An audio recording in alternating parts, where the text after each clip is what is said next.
Hi, Kang. Thank you so much for joining me on this podcast. I'm so No glad to problem. have you. Thank So you. I'm glad to be here. yeah, I normally like to start with these podcasts by going back to the beginning in terms of your childhood. And I would love to know what it was like growing up in Singapore for you in the 1960s and 70s. um, so I'm 57, which means that I'm born in 1963. Um, and when I look back on my childhood, I feel nothing but very, very warm, wonderful feelings. I think the first word that comes into my mind when I'm describing my childhood is family. I come from a very close family. I've got two brothers, and my parents, whilst they were not doting, they were unusual in the sense that our domestic life was simple but very, very consistent. So my mom, who is until today, and she's 84 years old, a marvelous cook. Our days were routine in that a lot of it was to do with her and my dad getting us ready for school and then coming to pick us up, and then my mom cooking, and then us having dinner together, and then watching TV, and all of us would watch the same TV shows, and then we'll be able to talk about them. And so when a family grows up with very similar experiences, now when we are so much older, we are bonded, I think, by the same experiences. Yeah. And imagine, all of us, like my two brothers and myself, I mean, we lived in that same house with my parents I lived there until I got married, I think you it was like know? a Peranakan pre-war shop house, wasn't it? No, no, Oh, not is at it not all. that That's one? much, much later. Yeah. Um, Our family home was in a flat at first, and then, yeah. So, yeah, I think family, Um, and I really do not ever underestimate the power of shared experiences within a family, you know, families that get along. That's another one. And also this whole idea of we all did the same thing day after day after day, we all did the same thing every weekend, all the way until we were so, we were all grown up, um so that's one thing. The other thing I can say about my childhood is it was so maybe, for want of a better word, idyllic, you know. mhm. Um, I I can't remember major upsets. I cannot remember major difficulties, you know. Um, Now that I'm a mother myself, I really appreciate that. I don't think my parents are that sort of very, very educated in terms of child rearing processes, to have given us that sort of childhood which is based on a ideology or anything like that. They are not like that at all. I think they were just very organic, you know. Um, but now that I'm a mother, I look back on my own childhood and I see the benefits of that in my life today, and I hope I know I haven't given that sort of smooth childhood to my own daughter, and I feel really guilty for that. Oh, but I mean, it was such a different world, though. I mean, like the kind of expectations and influences and even opportunities were just like you would have not imagined what we would have back then. Yeah, yeah. Uh, I love that era. I remember Singapore in the 60s, and 70s. What was it like?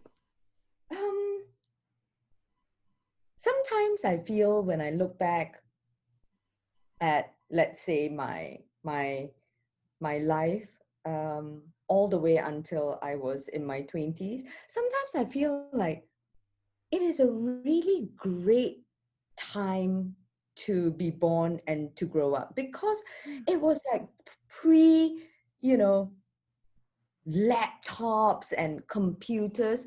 So, imagine in the 60s and 70s, you write letters, right? You write, Yeah. you know, and in schools, right? Books, paper, chalk on a board, you know. I grew up with all those sounds, chalk on a board, books, the smell of books, pen, paper, a coloring pencil, right? Drawing block. Okay, you come from that era, but you also grow up in an era of computers, and then the beginnings of email, and then an electric typewriter. You learned how to type with the old type of typewriter, and I was really, really good at it. And then, do you remember the brother typewriters? And then you grow up and you're still young enough for when the computer and laptops come into your life, and then phones and handphones, and then and now I'm still young enough to enjoy um, all the technology and the Netflix, and so I've seen the span, from love letters to everything. I still have a chest of old love letters, Oh. and yet, I'm still pretty good with my laptop. I'm an Apple fan, I'm happy with my iPhone. So it really is quite a good, quite a good span of experiences with regards to how we live our lives. Yeah. Um, yeah. And so I have seen the Singapore before it became this shining, highly efficient, smooth running machinery that it is. I know enough to miss so many things that have been torn down. I appreciate everything that it is today, but I also am one of the people where at 57, a lot of the times I think to myself that when I look around the Singapore today, there are hardly any visual reminders of something that has been there for as long as I can remember, because it has changed so much. And sometimes I feel a great need to run to Malaysia. We haven't for, torn everything down. for a woman of my age, right? A person of my age, I feel a sense of calm and comfort running to Malaysia and feeling like I can see something, taste something, be with a group of people who, remind me of a time in my life that was so important that I just don't see or feel in Singapore anymore. Yeah. But environmental was, I mean, now it is so trendy, right? Sustainability and all that sort of stuff. But I was kind of interested in all that sort of thing. And so it was a general enough degree. I had courses in journalism and public affairs and town planning and, in public relations. And then I got a job in marketing, and then slowly, I one thing led to another, which is why when a lot of young people come up and talk to me about what shall I do with my career, I always tell them, hey, you don't have to worry too much. Because if you kind of do what you're interested in at any one point, it will lead you to the next thing, to the next thing, to the next thing. And I mean, now look at my career. It is, not at all like the marketing career that I started out my corporate life with. Yeah, I mean, you were there, and I think that's where you discovered the love of acting, right? Yeah, in Because you the were end. exploring. Can you share how that happened? Well, anybody who has gone to the United States to study knows that the system requires you to amass points. So you need something like 400 whatever points, depending on your degree, to graduate. And the wonderful thing about an American system of higher learning is that you are forced to take points from different groups. And to ensure that you have a well-rounded education, some points must come from electives. And the range of electives, right, are so wide. It's so wide. You can really take anything. I remember I took nutrition. You know, Oh, I mean, yeah, your electives can be anything because they want you to have a well-rounded education, not just like science, or, math, or whatever. So I took acting, and I really discovered this love. I fell in love with this. but why acting though? Like before that, you hadn't felt the love of acting, right? Like why? Yeah, it was funny. I'm not one of those sort of people that acted when I was a kid. Mm. And on hindsight, I'm very glad that I didn't. Because I think sometimes, especially if, yeah, no, I'm glad I didn't. I'm glad I discovered it when I was an adult, when I was more fully formed as a person. Um, I, because I was a jock, like you were saying, I spent so much of my spare time doing sports in school. And so yeah, I wasn't into the arts in that way. Um, I think it's an extension from my love of reading and stories. Yeah. So I was always very good at literature. It came very naturally to me how to practice, you know, how to think about characters, how to write about characters. Um, and all through my schooling, I felt a natural affinity for composition, for writing, I guess for storytelling. And how do you uh, think about stories and apply it to life or philosophy or that sort of stuff. And then when I discovered acting, it was all of that, but in your body, right? Because when you're studying literature, it's mostly the mind, right? But when you're acting, you translate all those thoughts, that are swirling around inside your mind into your hands and through your eyes and through your paws and your heart and your body and your spirit and your soul. And so it becomes a very well-rounded experience. And sometimes I like to describe that I didn't really know myself until I started to act. That's very profound. Yeah. You know what I mean? Because you come from a very safe childhood, right? And you live day to day, and you're safe within a particular routine. You go to school and you're studying, but school is not a real environment, right? Homework is not real. You have to do homework to go to an unreal environment, which is a classroom. An exam is an unreal way to test what you really know about life or about, you know, the things that you do, right? And acting is so, everything that I knew about emotions, right, that I read from a book, it's kind of like unreal. And then I started acting, and it was still unreal, but I could feel it in my body, you know. And when you can feel it in your body, you learn about your body, you learn about your heart, you learn about what are the things that you feel deeply about.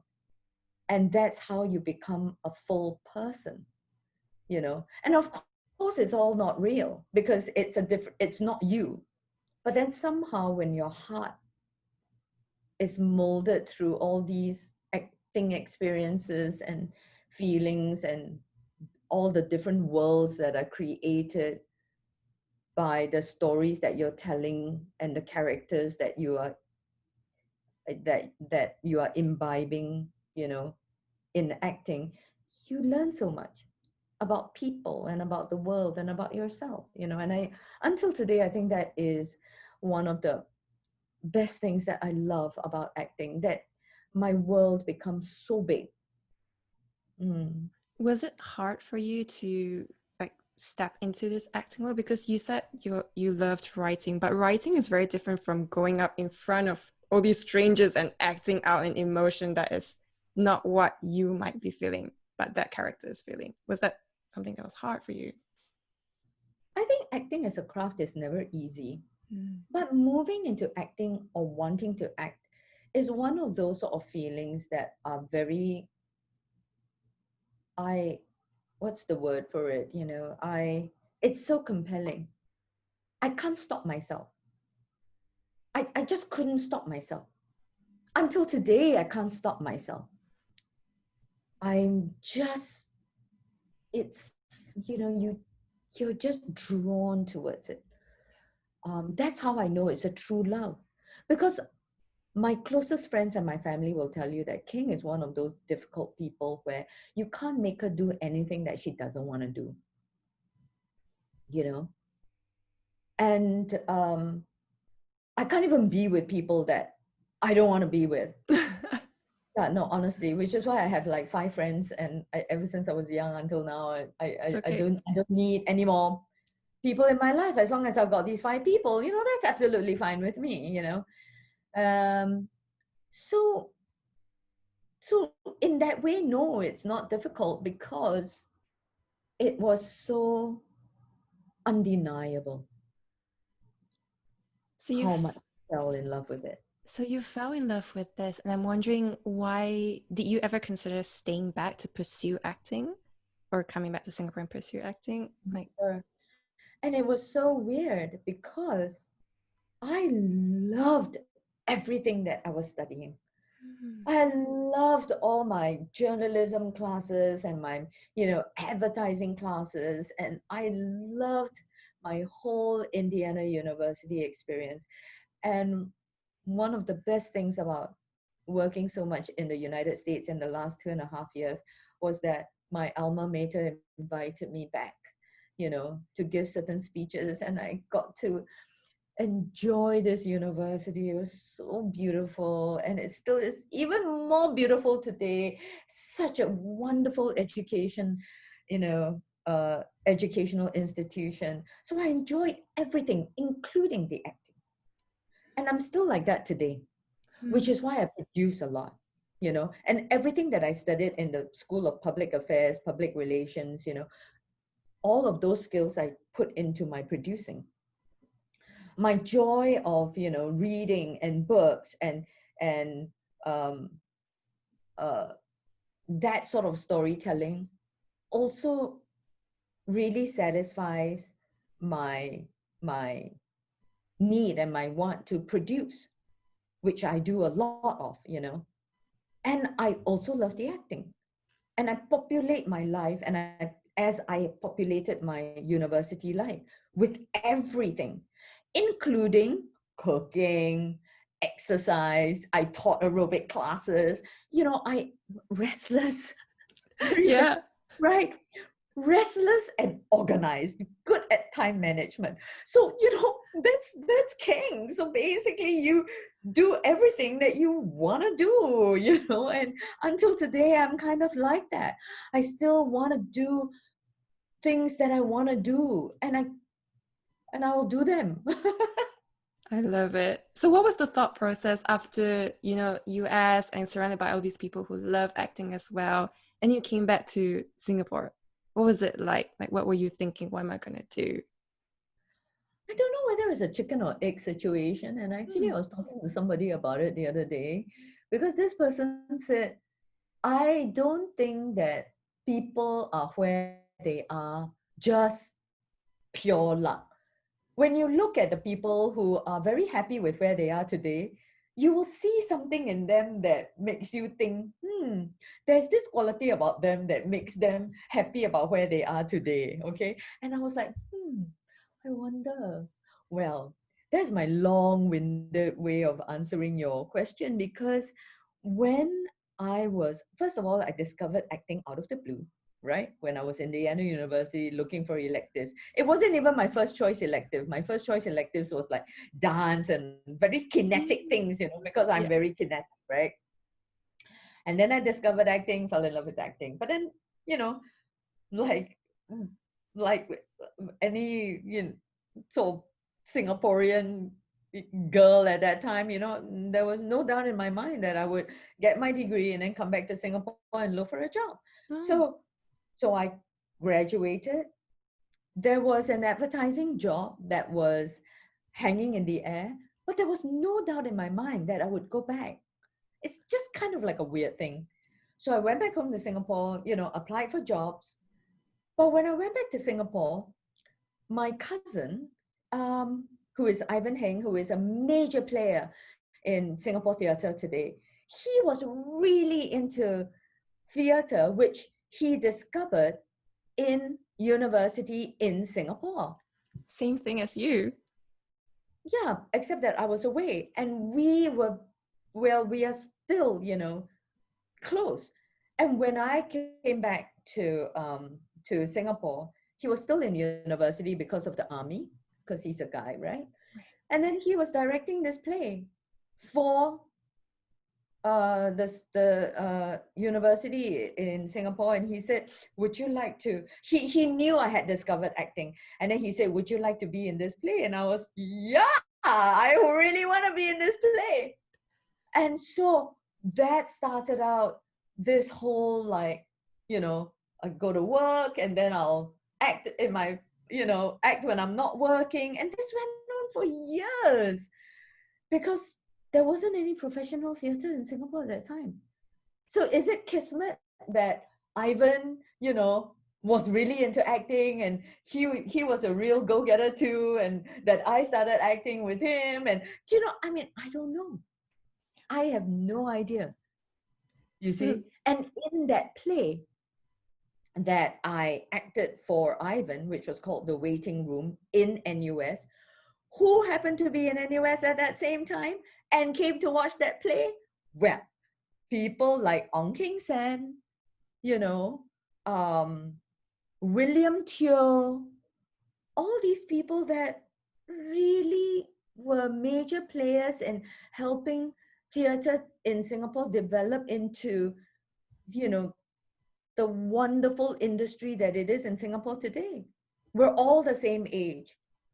And then King Sen, of course, um, joined Theatre Works, and all those years, every single year, I would do at least 2 or 3 plays with Theatre Works while working full time. must have been exhausting though. Oh, but it was exhilarating. It was really Wow. great. I've used this term to describe it before, and I'll do it again. To me, it was like the glorious years of my life, where I had such a wonderful corporate career that paid me money.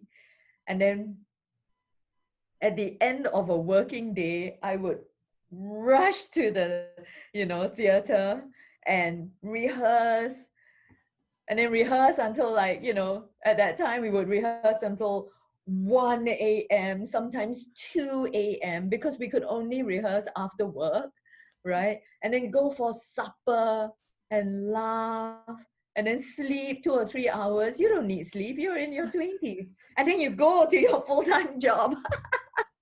And all of us were like that. And at what point did you decide that you wanted to stop doing this almost double life and take that leap of faith into this world of acting full time? So I've told this story many times before as well. It's very clear to me because I was 30 and I went on this tour to Perth. It was the Perth Arts Festival, and we toured for Theatre Works. It's a very sort of well celebrated play by Ko Pao Kun, and it's called Lao Jiu. And it was the English, version. And I enjoyed that tour so much. And I took leave to go and do that tour. And when I came back, I was 30, and I thought to myself, if I if I don't discover for myself now that feeling of waking up in the morning and spending the whole day acting, as opposed to sharing my day with work and acting, I can see myself in this job, and at that time I was working for CK Tang Limited, the department store, the retail industry in Singapore. I could see myself being in this job forever because I really loved my job too. And because I had been in this job for such a long time, right, I thought to myself, okay, let's just spend 2 years and try doing this other love of mine in a more concerted way. And then again, I don't know whether it's kismet or whether it's something else or some other forces. But when I quit my job, right, then English language television started in Singapore. And then, I did theater a lot, but then I got a role in Masters of the Sea. And then that started my whole, television career, which moved into Kang, which was another 11 years of my life. And then on and on and on and on and on. And then here we are. Here I am, quarantining in Vancouver and, about to start filming, for Kung Fu. It's just really strange. I have no idea how this works, but hey, that's life. Yeah. And then, so you mentioned Master of the Sea, that was 1994. It was soon after you left your job. And what was that like? Because I was reading, and apparently it wasn't well received by people. But I understand that you loved your experience. I loved it. I the acting training, I put it in inverted commas because that I had in Indiana University. It was just acting 101, and then acting, and then the course after that. So I didn't go to acting school. I wasn't in NYU, I wasn't in Yale acting school or anything like that. So it was just a broad experience, right? Learning about acting. So so I never learned how to act for camera. And that was your first time doing it. And it wasn't the first time, but it was, I did a little bit of camera acting, but honestly, we were thrown into the deep end. And it was great because the cast and crew were great. We were doing this thing for the first time, and learning about acting, which was something that I loved, but from a different lens. Pardon the pun. Because when you're acting in theater, you can't see a playback, but then suddenly you're acting in front of the camera, and you can actually watch yourself, and that was a whole new experience. And Masters of the Sea was both studio and location, and it was epic there were explosions, and there was like special effects makeup, and there were action scenes, and there were, you know, crowd scenes, and intimate scenes, and crying scenes, and food scenes, and you really learned all sorts of things about camera and about filming, you know. And also, unlike the theater, it went on for a long time because there was Masters of the Sea season 1, and there was also Masters of the Sea season 2. Now, the regularity of going to work every day, right? But a completely different daily work, to me, was sensational. So imagine, you know, you're going to work, you dress up and you go to work in this corporate job, and you enjoy that discipline, you enjoy that routine, right? And you get paid for it, which is another sort of joy. But then now your life is like, you know, you go to work every day, but it's filming, and there is wardrobe and makeup. It's a completely different life. And then you're waiting for the script of what happens to your character the next day. And oh my God, we're going to shoot the finale in a boat. And So you didn't know what was going to happen to your character. You I just mean, went of there. course, you kind of know, and then, you know, you learn. I mean, it's like, yeah, it's really great. And, you know, and the people that I was working with was great. And ah, what a And great life. yeah, it sounds so magical. And I was wondering, like, as you were doing this, like, did you know how long they would be running for? And so therefore you had like a secure job. Like, were you looking for other jobs at the same time? Like, how'd you No, balance it out? no, because it's very consuming. And I think the consuming thing, it's like falling in love. I always use this word when people ask me this question about acting and about, you know, about this life. Because like I always feel like I'm in love, you see? And you know that feeling of being in love. You can't help but want to be with this person. You know, sometimes being with this person is hard, but you still want to be with this person. You still want to wake up with this person, right? You want to live with this person, and it's the same thing, you know. So it's so consuming, and then you live day by day, and filming is different enough on a daily basis to keep you, you know, keep you on your toes, right? um and then when it ended, it just ended. But then before it even ended, I kind of knew that I was going to move into Phua Chu Kang, which is a completely different experience because it's a sitcom, different from a drama, Mhm. you know, shot in front of a live studio audience, which mixed my love of live performance, which is theater, with camera. So you see how things like, I mean, you know, Just fell into place. falls into place, right? Amazing. And that went on for 11 years. Did we know that that it was gonna go on for so long? No, of course we didn't know, you know. But it was, again, wonderful to grow this thing and to enjoy, you know, from the second or the third season on, the success in Malaysia. It was huge. And until today, you know, the Malaysians' love of Phua Chu Kang really keeps the spirit of Phua Chu Kang alive, you know. And recently, Phua Chu Kang has had a resurgence because it's on Netflix. Yes.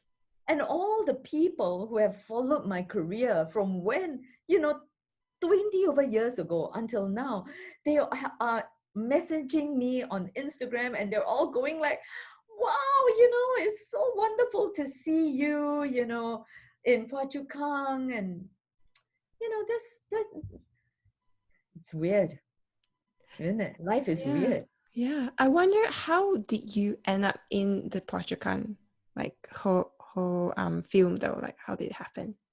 You know, it's just I was working for MediaCorp, right? And it's all produced by the same station.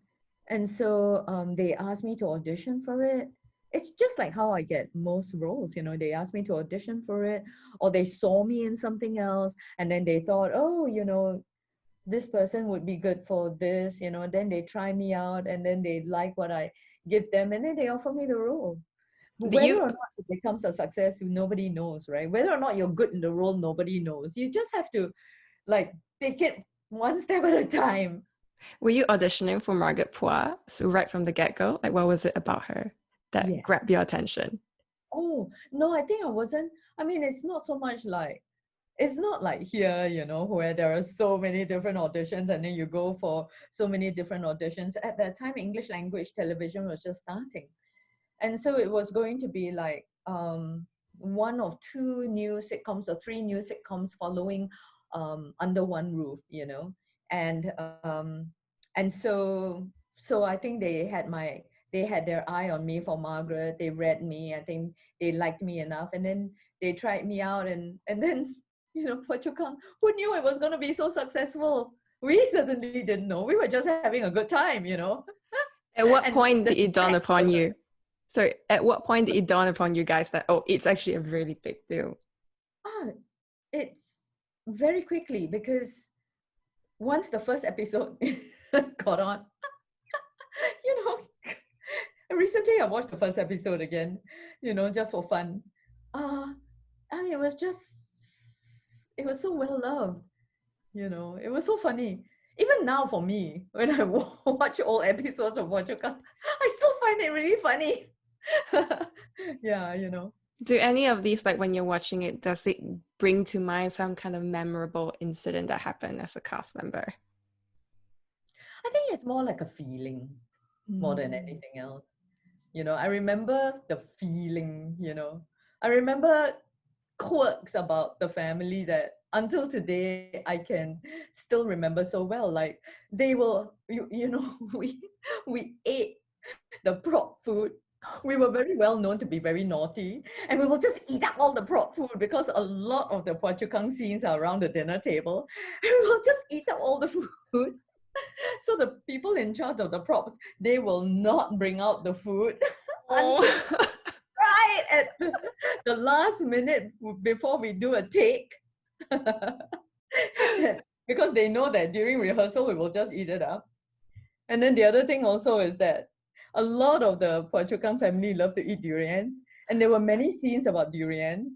And so, you know, they will really hoard the durians until the last minute, and then they'll bring the durians out. Oh. And then like Gurmit will always lose his mole.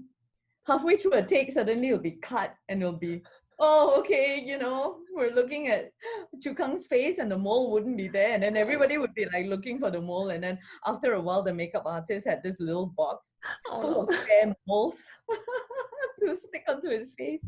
Stupid things like that. Lah.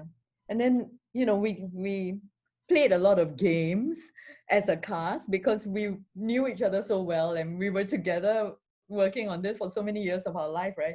So there was one Scrabble season where we were so crazy about Scrabble, and the minute we weren't shooting or the minute we weren't rehearsing, all of us will like continue playing the Scrabble. And then another time we were very into fitness. So every time when we weren't you know, when we weren't rehearsing or when we weren't filming, then we'd be doing sit-ups, stupid things. I don't know. This cast we had so much fun, you know. It really does sound like a wonderful family. Yeah. Oh. And I understand that when you started, you were also pregnant with Xian at the time. Yeah, And then very quickly I was you pregnant. filmed until you were 7 months and no one Yeah, knew about it. yeah.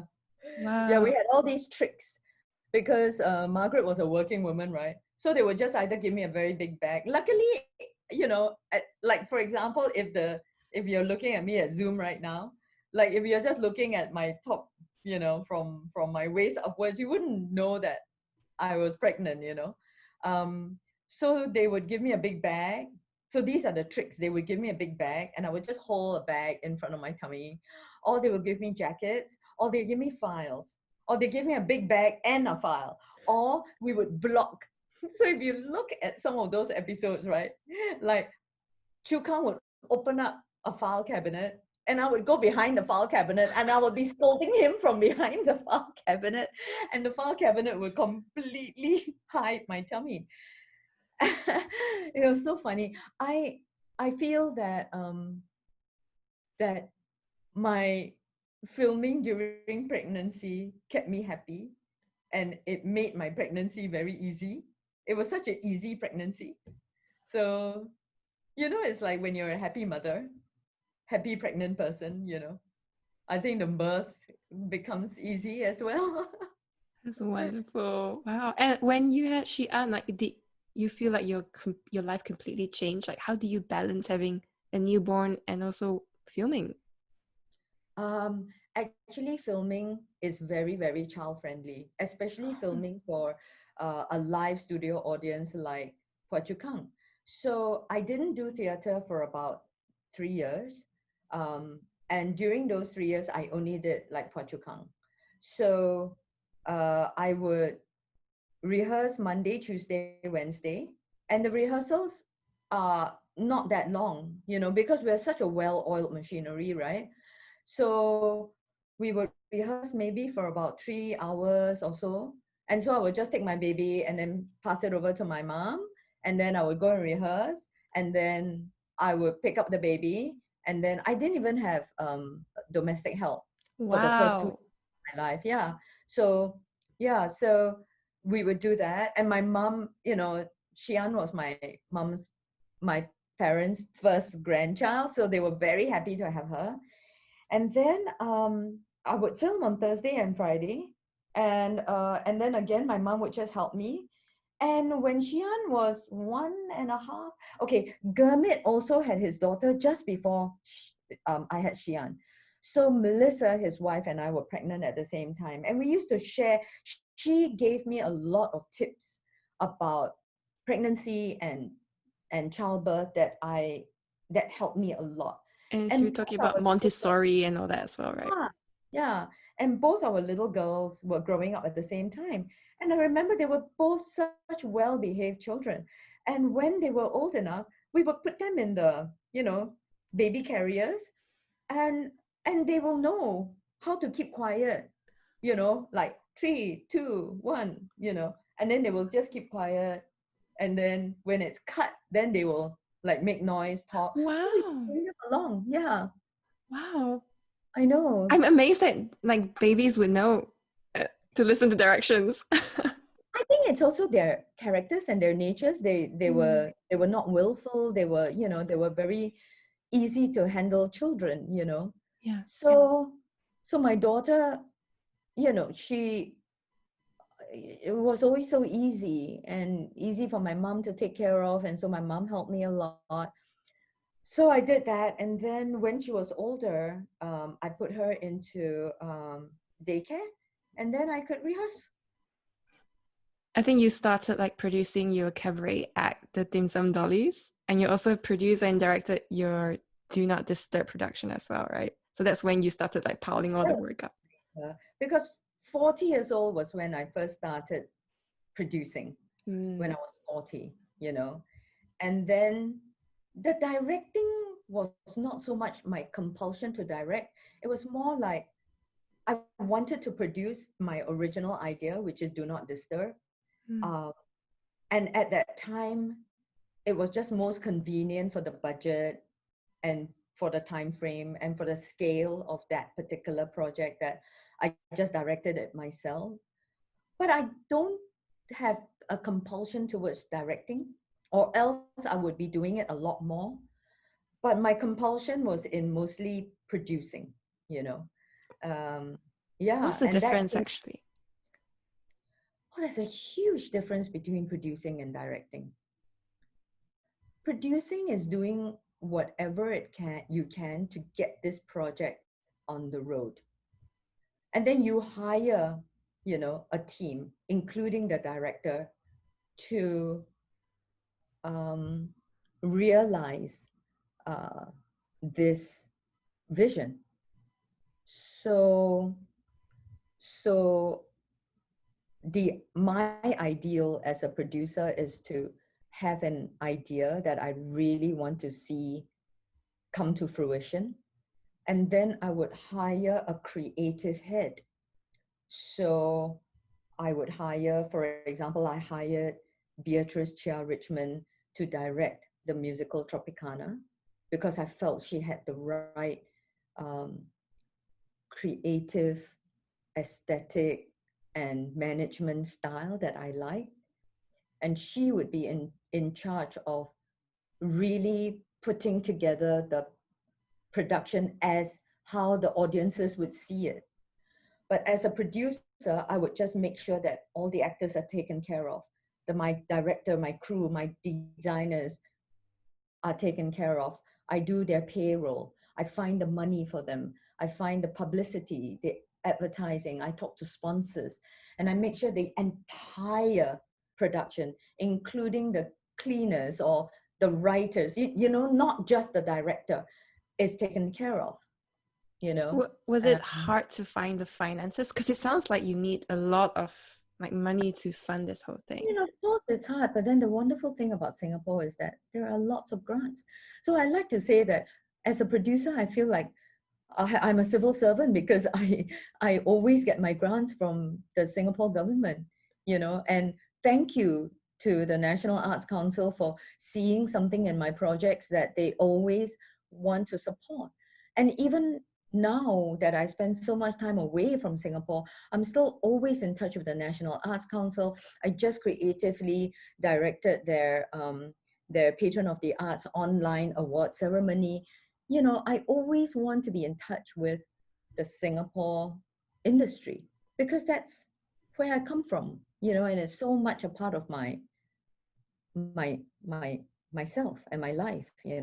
Mm. That's wonderful. And at what point did you feel that did you ever feel that uncertainty of, oh, could I make this as a full-time actress? Like, at what point did that fear disappear and you realize that, yes, this can be my full thing? I don't have to go back to my corporate job. Actually, I would say that for the first 7 months after I gave up my job, the first 7 months of freelance life is kind of like a make or break time, I think. Because I took on a lot of retainer jobs, and thankfully, because the people that I was working with in my corporate job, CK Tang Limited, I think they saw enough value in me to give me sort of part-time retainer work, despite the fact that I left my full-time job. And so I helped them to open up the Tang store at Star Hill in Kuala Lumpur, yeah, as a retainer. And I was flown to, KL to help them to open up. And at that time, I had already left my full-time job with them, but then they flew me back to help them, and I would do little bits of stuff like that, and I would write marketing reports because that was what I started, doing, and get good money for that. But by the time it was 7 months, um, having left my full-time job, I felt that there was enough acting work to keep me going, And also, I guess I'm that sort of person where, honestly, I'm not, I don't spend money, you know. I'm not one of those sort of people who love to go to Michelin star restaurants. I don't drink, I don't go to bars. Um, I don't buy expensive clothing. I don't buy expensive cars. Um, it is important for me to buy my home. And so, I will spend money on that. I love to travel, but I'm not into luxury travel, you know. Um, so I could temper my life financially well enough to be able to just match whatever I was doing to make money. So everything was fine. And then after that, I felt comfortable. I felt more secure after 7 months. And I felt like it's a job. It's a good job, acting. Or the arts. The arts is a good job. And so I think you mentioned briefly that you were in your 40s, and I read that that was something of a dark period for you. And I wonder if you could share why that was so and what kind of state you were in then. Yeah. I think that dark stage came about because of SARS. Hmm. Because SARS happened, I was in a play, and I felt very nervous about the health of my daughter, my own health, and I was really chilled. And it made me question all all this sort of. It was a very emotional role that I was acting in at that time. When SARS started happening, and it was so scary. And then I started questioning whether it was worthwhile putting my real life on the line by being exposed to SARS in front of a live theater audience while being so emotional. And so I felt trapped because I would be so emotional on stage. And then in my real life, I would also be so scared. And it was like nowhere to run. So then I took a big break and from acting. And I remember just traveling and, you know, um, yeah, traveling a bit and looking after my kid. And then I found producing because Selena Tan, um, who created that whole dim sum dollies franchise, and concept. She asked me, "Are you interested in producing it?" And then I said, "Okay, why not?" And that was when I started the behind the scenes in theater, and I found myself really, really enjoying it. Do you ever feel like you might go into producing full time rather than just Yeah, acting? yes, I do. And I would love to be able to produce all sorts of stuff. It's a wonderful way to grow old because, it's very wonderful to be able to offer jobs to people that you believe in. Um, I like mothering a bunch of people that I believe in. Uh, I have a compulsion for that as well, you I can know. tell. Yeah. I I, was listening to and this I have podcast. certain bees in my bonnet, about stories and, that I want to tell on television. And yeah, I love television. And I Mm. think that you really love telling like Singaporean stories, right, to Mm. people. All my stories are Singaporean stories. Very much so. And then so like how so that's that whole period you found yourself you're producing, but you were also like getting involved in like HBO's Serangoon Road and also Netflix Marco Polo as well. So you will continue on like what was it about these projects that drew you in? I think it's not so much that the projects drew me in Mm. because again it was auditions and then I got in. It's not like I said I wanted to be in. They have to want me first, right? So I auditioned and then I got in. If you're asking me what I enjoyed about those two productions, when it comes to filming, budget makes a big difference. So with a more celebrated platform like HBO or Netflix, you get a bigger budget. And with a bigger budget, you get um, a very much more well-oiled machinery. And and it is run by people who are very experienced.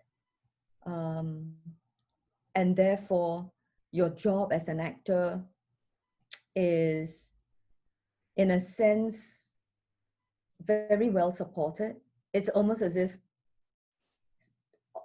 everybody is paid to allow you to do your job in the best way that you can. So your clothes are taken care of, your makeup is taken care of, your hair is taken care of, you know what I mean? The scripts are good, the directors know how to bring out things in you, the set is beautiful, the lighting is beautiful, everything to help you to do what you are paid to do better. I mean, how wonderful is that, right? Yeah. You know, your fellow actors are very good because they have, you know, yeah, so it's great. And then when you love acting as I do, it's like, wow, you know, what a wonderful place to be in, you know. Mm. Yeah. And I think your next big one was the Crazy Rich Asians, which everyone knows. And how did you, I understand that you first read the book in 2013, right? Oh, And then, no. Yeah, I read the first book and straight away I read the other two books, even before it was, you know, um, uh, even before there was any idea of it being made into a film. and what was the process of you getting involved in the project? Yeah, I mean, I was asked to go for an audition, and I went for two auditions, and the second one was in front of John M. Chu, and then very quickly, you know, I got the role, and I only ever auditioned for Kerry Chu. Mm. Was there a Mm. reason why you only chose Carrie as opposed to some other role? No, I don't choose. Okay, so I don't choose. I'm, you know, so the audition process, the proactive people are the producers.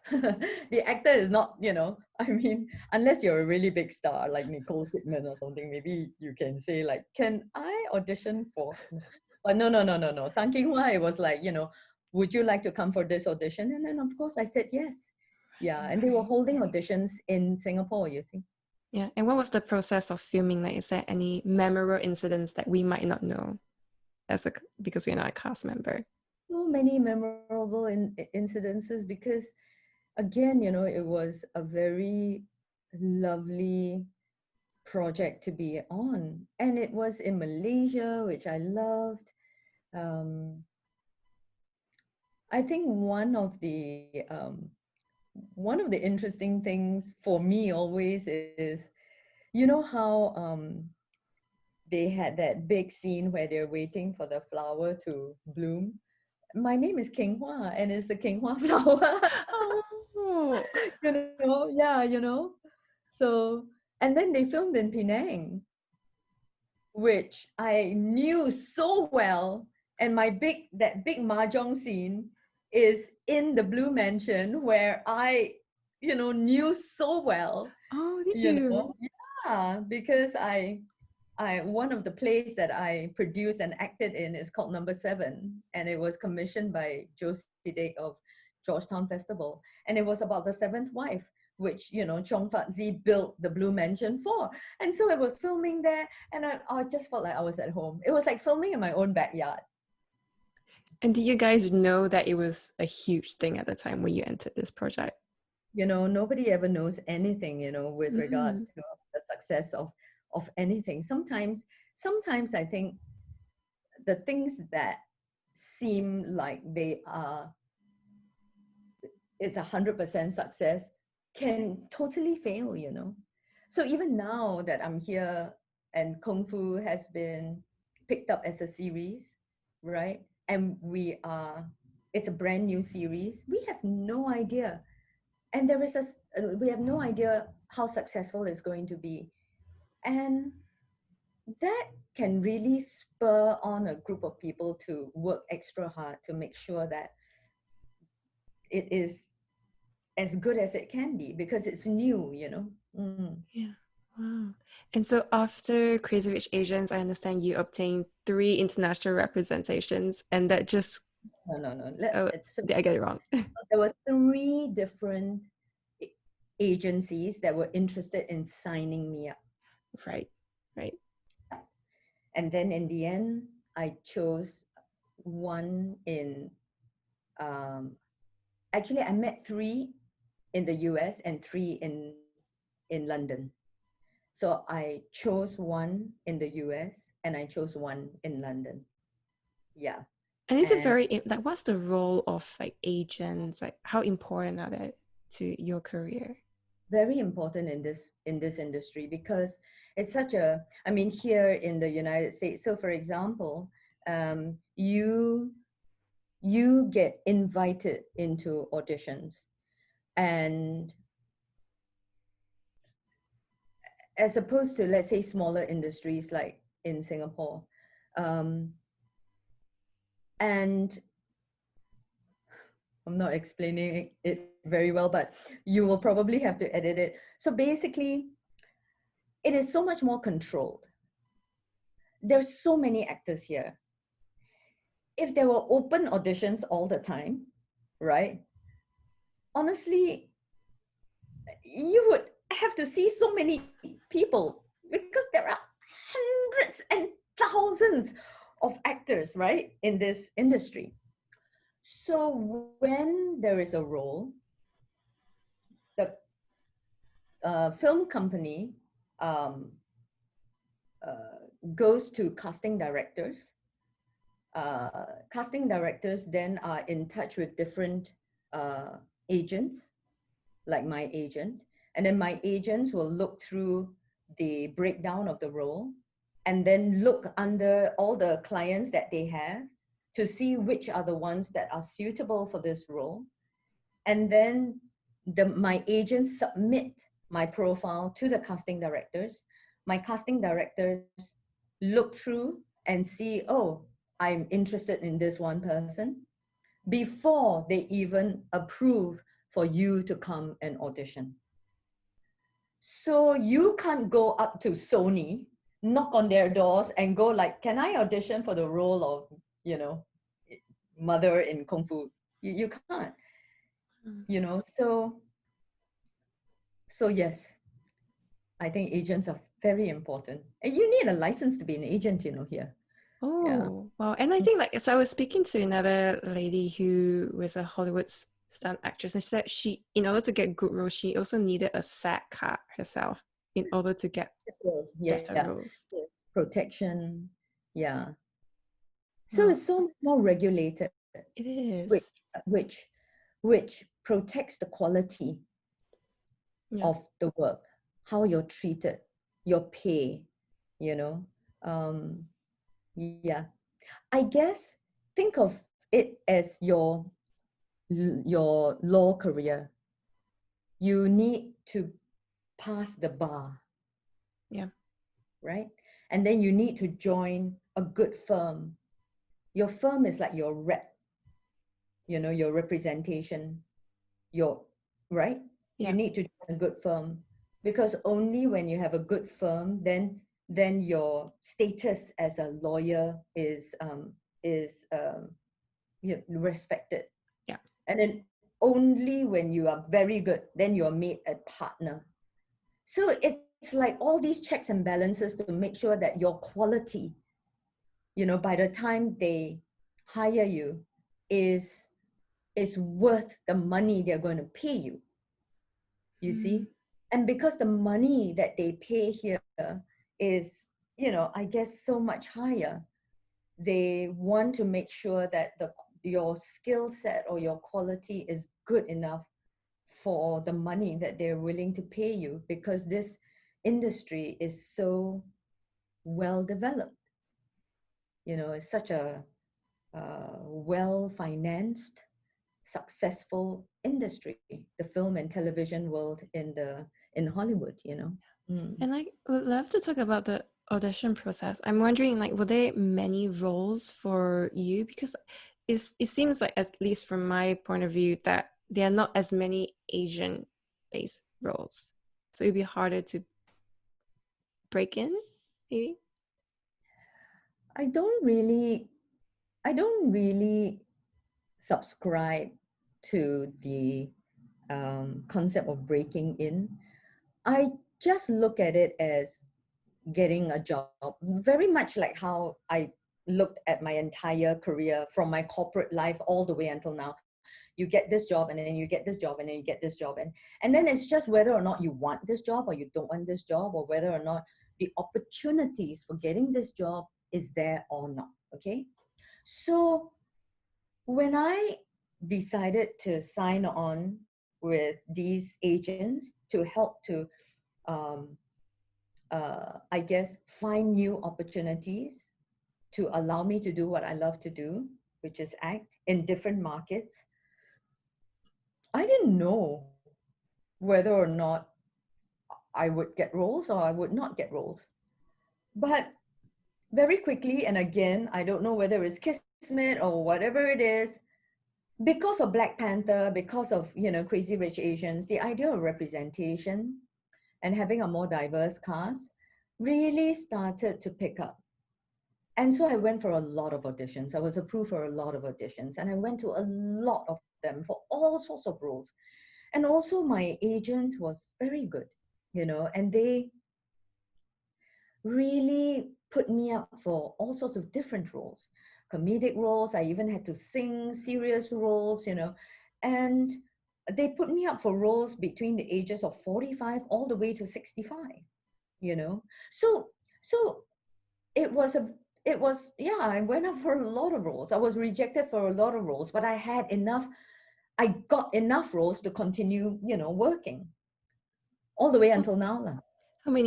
how many auditions were you going for? My God, I've said this a few times also. I think like close to 90, And I think there's a difference. in the last 2.5 years. Yeah, I think close to 90 auditions. Wow. And I think there's a difference between like applying for episodic roles and also like pilot roles. Pilot roles and guest starring roles, yeah, completely different, because guest starring, you only do 1 or 2 episodes, right? And you step into a team and a story that has been going on for a while.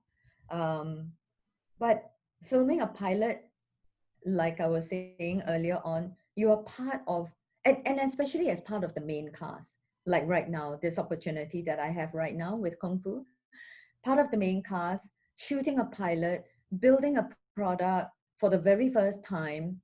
Um, and now that it's picked up and it's been commissioned for 13 episodes, to build a story, build a character, and build, I guess, a process that hopefully you will work very well for the production team, and that the audiences would like as well, you know. And as you and I both know, successful series can go on for years. Look at Grey's Anatomy. I joined them at season 16. Almost unheard 16, of. you know. So, my goodness, it's like amazing. So, the experiences are, I'm so thankful for them. I'm so, so thankful for them, you know. Is it very different, like being in Hollywood as opposed to when you were working in Singapore? Yeah, I think it's very different. One of them is a support system. I mean, here, I miss my family. It would be ideal if, the 2 or 3 main, my tribe was here every day. Um, of course, it's different. Um, the work machinery, of course, is different too, for all the reasons that we have already talked about. But the main difference is, a different country, and the main difference is just my tribe is not here. But I guess I look at it as there must be a reason why I'm here right now at this time in my life. There must be a reason why, all of these things happened when my child was already an adult as opposed to a little kid. Because I think if she was a little kid and all these opportunities happened to me, I don't think I would have taken them on. So let's just see where things go. And I was reading as well that you at this age 57, you are so happy to be at this age, which was something that surprised me because I was like growing up, you read of how people will go against those who are aging in the industry. And I love reading that you love it and you've never felt freer and more at peace with yourself. And I was wondering, how did you come to that kind of mindset in life? I think I am a fast learner for certain things, and then I'm a slow learner for different things. But whether I'm learning something fast or whether I'm learning something slow, one thing that I consistently am is I make decisions. And some of the decisions that I have made in my 57 years of my life um, have brought me to a place where I am able to either accept or stop the things that were hampering me. And I think that allows me to become freer as I shed more as I grow older, you know, rather than to keep lugging all the things that are making you unhappy or keep not solving all the problems that you have and bringing them with you as you get older and older and older. And as you get older and older and older, it gets harder and harder and harder to solve problems, just like how it's harder and harder to be healthy, harder and harder to move fast, harder and harder to do all the things that you want to do. So to me, it is important as you get older to shed, you know, to get rid of all the things that you want to get rid of. Don't waste any more time, you know. How do you uh, decide what to shed though? I think that is something that I know it when I know it, and because I think I make decisions, some decisions I make after a very long time, and it takes me a very long time to make that decision. Some decisions I make in a very short time.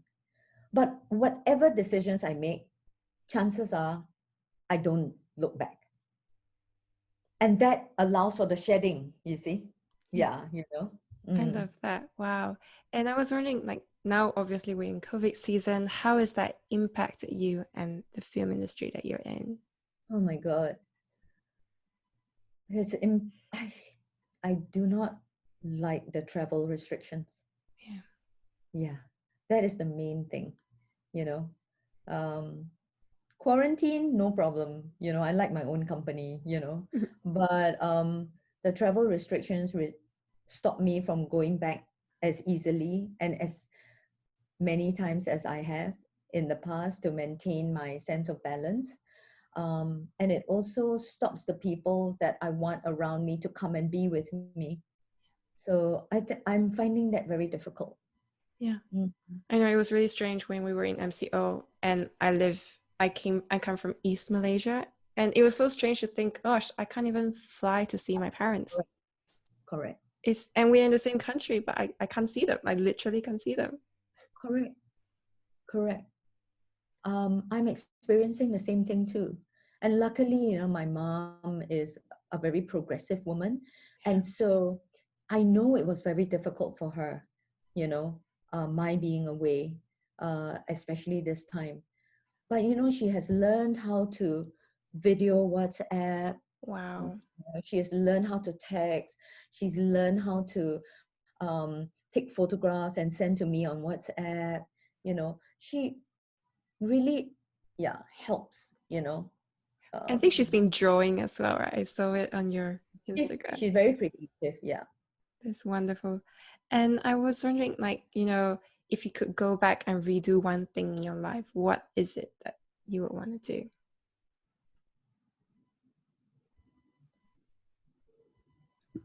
um I think I have hurt people in my life, and the number one thing that I would like to do is I wish, of course, you know, I wish that never happened. But can I have two things that I Of want? course, of course. The other thing I would love to have had is more children. You know, I think I would have loved to have had more children. Other than that, You could have more grandkids. oh, I really cannot wait for that. cannot wait. That's my next life, like the thing I'm really looking forward to, being a grandmother. I want to be a funky grandmother. Yeah. Who would bring all the grandkids hiking and like Yeah, bouldering. doing all sorts of things, and I hope to be able to continue working. I know so many, people who are in their 70s, 80s, and they're still acting, here, and, their grandchildren can come, and, it's wonderful. That's wonderful. I was wondering, there was one thing I noticed was that most actors, that I suppose they will always want to go for the main roles, but you have gone for a lot of supporting roles, which are amazing. And I'm wondering, is there like, how do you deal with the question of ego, if any? Because don't you feel that need to want to be like on the center stage, if you will? I think ego is a bane and a boon when it comes to acting. I think Yeah. you need a certain amount of ego to be able to want to be really good, Mm. and to have that sort of confidence in yourself, to do something as vulnerable as acting. But ego can also be a bane because, if you do not recognize in yourself some of the qualities that will benefit you in the role that you play, um, I think sometimes it can work against you. You just won't be able to act as well. And a lot of times, it's not so much that I want to go for a lead role or I want to go for a character role. It's just I want to go for a good role. I want to go for a role that interests me. So, so in that way, I use my ego in that way, right? Uh, I don't want to go for a lead role that I know I'm not going to be very good at, you know? And my ego will stop me from doing that, because between that and this other role, which is a smaller role, but I know, there's something about this role that is pulling me towards it, and I know I'm going to be pretty good at that, I will exercise the good parts of my ego. That means, that part of me where whatever role I do, I really want to be like good at, right? So it works both ways. So it's not so much that I wanted to deliberately go for the character roles or deliberately go for the supporting roles. It's just that either the roles that were offered me, were supporting roles, and I liked them very much, and then I wanted to do well in them, and I did well enough in them, or something like that. So it's not as premeditated as you think it is. You know, a lot of times you can't choose the roles. They are either offered to you, or other people like the directors and the producers see something in you that make them want to offer this particular role to you, and a lot of those roles happen to be supporting roles. But I didn't mind at all, because a lot of those roles were roles that I was very interested in. So just go for the roles that you are interested in. And what for you consists of a good role? I know it when I see it. Mm. I know it when I read off the script.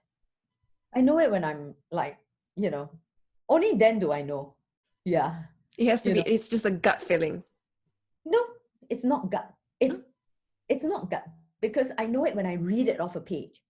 It's like, for example, going back to your legal career. You know when a case is going to be difficult when you read the notes. It's the same for me. When a director describes verbally a role, sure, you may get interested, but until you read the script, you don't really know, you know? mm.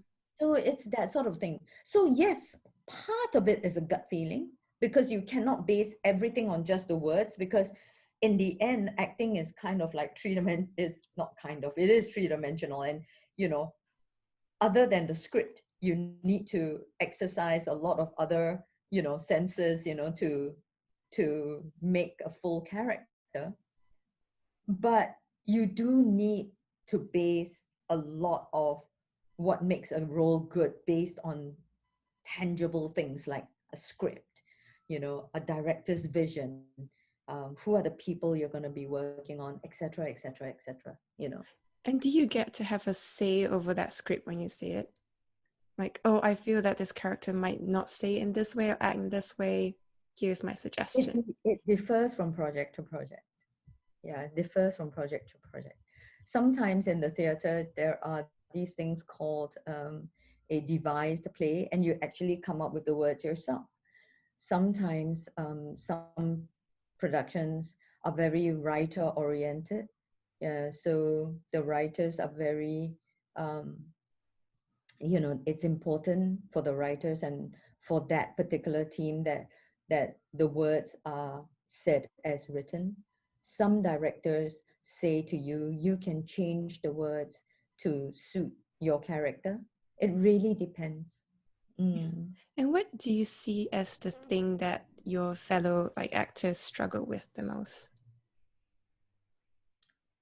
For myself, For because I Angel, yeah. don't want to speak for other people. Okay.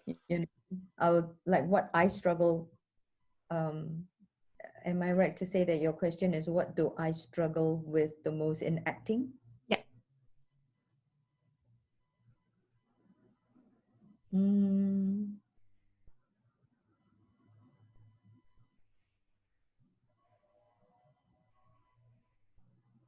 I think the thing I struggle with the most in acting is, again, it is very different from role to role because all roles are so different, right? Every production is so different. But um, yeah, actually, I think I find that hard to answer because it really depends from one, you know, production to another. Like for example, the things that I may have struggled with in comedy, like Kang, is very different from the things that I struggle with in a dramatic role. Some roles are very taxing physically, and then you need a particular sort of regimen for that. So it really depends. Yeah. Do you find that privacy is something that you struggle with? Once everyone knows you, want to they want to know everything about you, and there's no sense of privacy. Is it something you struggle with?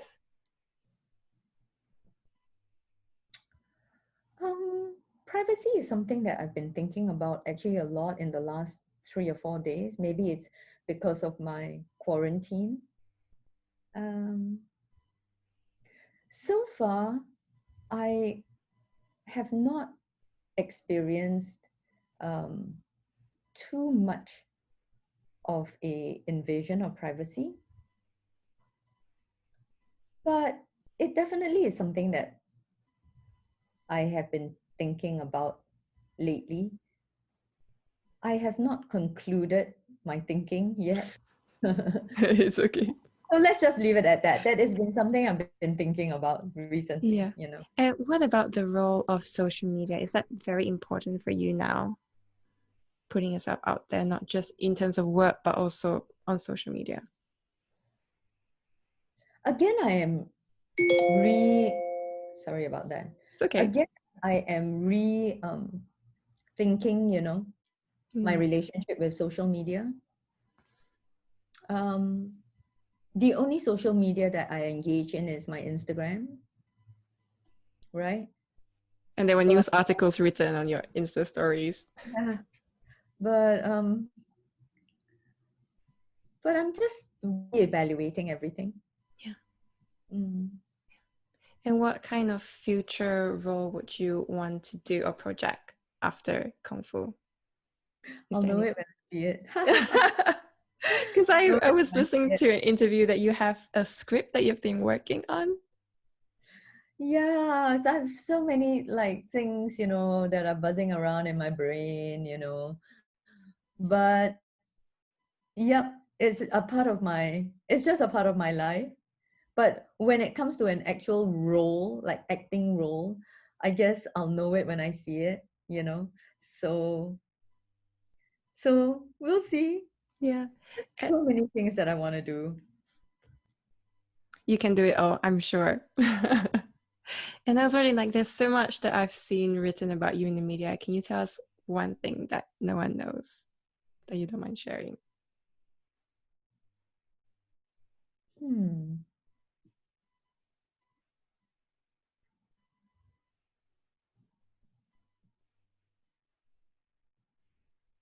I like this question. Um,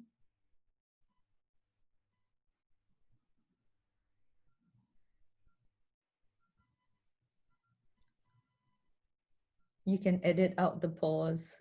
Don't worry Mm. about it.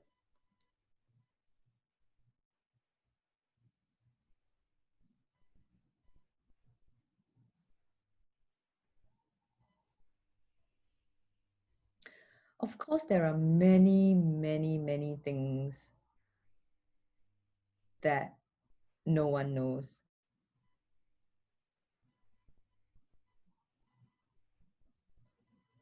I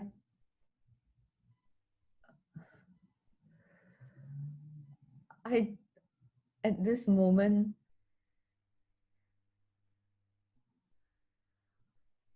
don't know of anything interesting or wait, let me think.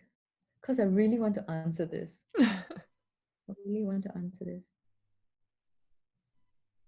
Oh, I would love to have a little business. Would Yeah, you mind sharing what kind of business?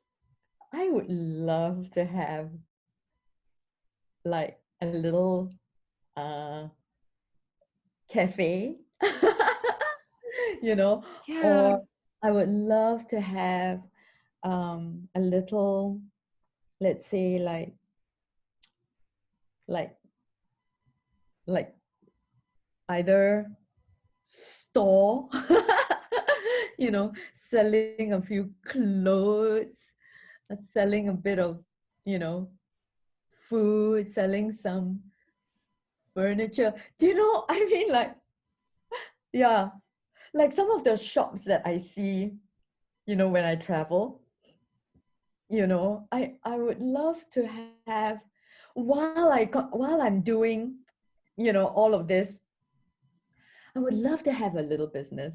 Like I would love to at some point, have like a little bed and breakfast, like I've lived in these little bed and breakfasts, like 2 rooms, 3 rooms, they offer one meal, Yeah. I think, yeah, I would love to have that. I would love to do that. A little business, a tiny one, a small one, Is Mm. there some a reason that this is something that you want? Like, what's driving that?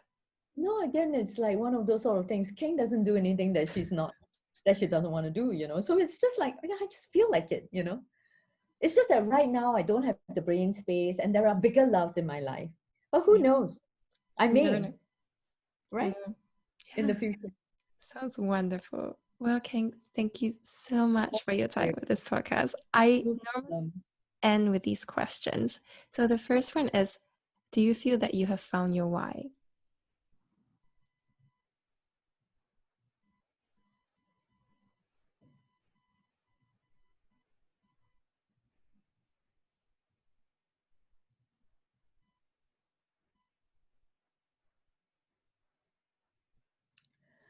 I don't know whether this answers it, but I have a deep compulsion to live my optimal life, you know?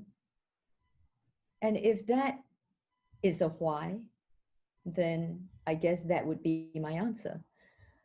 Um, that I just want to live my life in the best way I can. Yeah, every single day of my life. Love it. And what kind of legacy do you want to leave behind?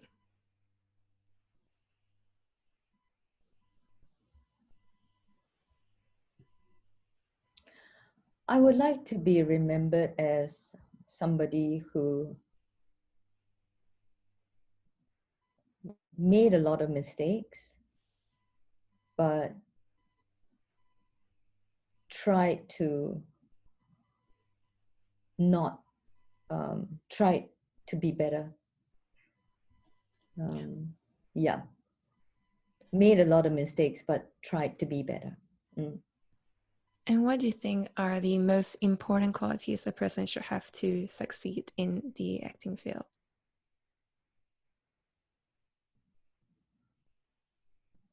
I think acting is a mystery as a craft.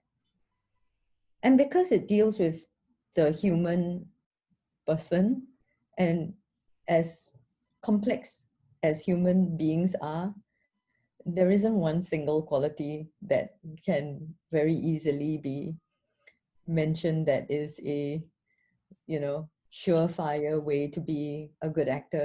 I think it differs from person to person. Or maybe let me examine it, rephrase that. What kind of important qualities should a person have to be as successful as you? The funny thing is that I don't know whether or not I would consider myself successful. I am successful in as far as I am able to do what I love to do and continue to be presented with opportunities to continue doing what I love to do. And I think the reason why I am in that very nice position is because I know what I love to do. You see?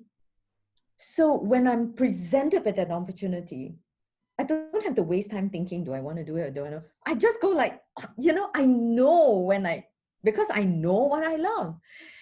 And I guess I'm just like that, to know what you want. Maybe that is the way to answer it. I'm like that with shopping too. I can just go into a shop and I can just go like, I want this in 3 colors.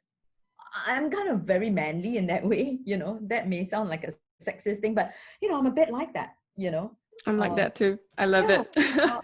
You don't need to think too much. You already know you like it. so much. Yeah, I just I can eat the same food, like now on quarantine, I'm just like, I need to finish that loaf of bread, and I don't think about it. I just need to finish that loaf of bread because you don't want to leave anything behind or whatever. Yeah. So yeah, I know what I want. Amazing. I think that can be a bane or a boon, but yeah. And what is the best way for people to connect with you and follow what you're doing right now? I would say my Instagram, which is at Kheng Hua. But my daughter also designed this very cute little I website. saw it. Yeah, which is tankenghua.com. So I'm growing the website. It's new. And who knows, I may migrate some of the things, from my Instagram to my website. But it's all in development. Let's just see how things go. Amazing. And is there anything else that you'd like to share that we haven't covered yet? Well, I would like to share that I would say keep curious about my work. You know, um, I like people to get to know me through my work. I like my work to speak for me. So keep curious about my work, and yeah. Amazing. Well, thank you so much, Kheng Hua, for your time today. No problem. It's been a pleasure.